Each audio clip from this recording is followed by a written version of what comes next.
Hi, my name is Matthew Pejkovic from Matt's Movie Reviews, and this is my review of a super progressive movie.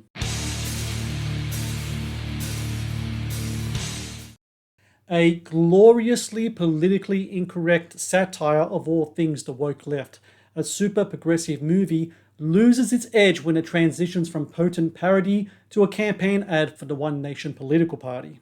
An offshoot of the Pauline Hanson Please Explain political shorts, a super progressive movie utilizes the talents of Stepmate Studios, whose South Park inspired animation and no holds barred humor fills a void of social and political parody that has long disappeared in Australia. Set in the aftermath of the culture wars, a super progressive movie begins within a woke utopia where a rainbow always shines and left-wing ideology is the rule of the land. It is here where we find Peart, a white man born into slavery because of his gender and race, who is nevertheless happy to comply with his pronoun touting overlords because of his inherent and sinister privilege. When an outside threat dares to bring down this woke utopia, Paul is tasked to accompany a fellowship of three thinking anti-fascists in a quest to find the legendary victimhood and finally shine their rainbow enlightenment throughout the world. For those seeking politically incorrect social and political satire done the Aussie way, a super progressive movie has plenty for people to like.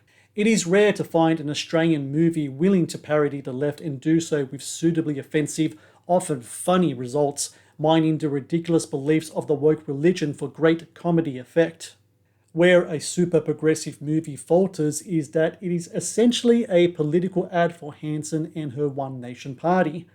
Moments in the film where Hanson espouses her own vision of an Australian utopia under her rule is eye-rolling in its cringe hypocrisy, and it would have been fun if Hanson allowed herself to be the focus of a joke or two to add some blemishes in her portrayal of a picture-perfect saviour figure.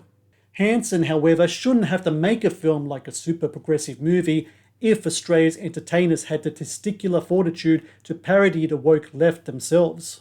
So while the intentions of a super progressive movie are transparent, there is no denying that this is a movie sorely missing in the Australian pop culture landscape, a scathing and funny put down of the wackos in power in the kooky thought bubble that they call home.